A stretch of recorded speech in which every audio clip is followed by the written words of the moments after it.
In today's video, I'm going to teach you how to create multiple and circular viewports in AutoCAD. We'll work right inside paper space, so start by switching to a Layout tab at the bottom of your AutoCAD window. Layout tabs give you a sheet-like workspace where you can arrange views of your model for printing.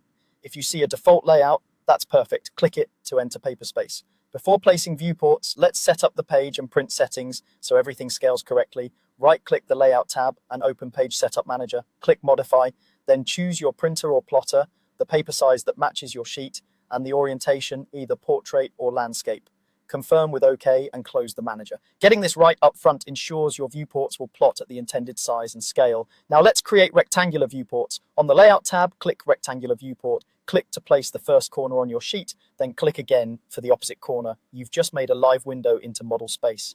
Repeat this to create as many viewports as you need. You can grip edit their corners to fine-tune the layout and spacing, just like regular rectangles, while they continue to show your model. Next, we'll add a circular viewport.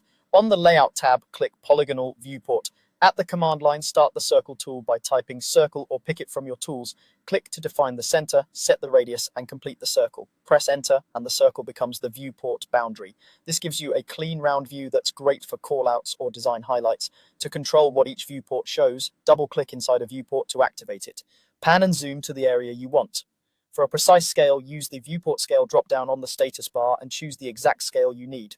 After setting the scale, avoid zooming with the mouse wheel. Instead, use pan to adjust the framing. Double-click outside the viewport to deactivate it, and repeat for each viewport until your sheet looks the way you want. Protect your setup by locking the viewports. Select a viewport boundary, then click the lock icon on the status bar or open Properties and set Display Lock to Yes. This prevents accidental zoom or scale changes as you continue working. Finally, save your layout to keep all your settings. You now have multiple rectangular and circular viewports, each with the right view and scale, ready to plot.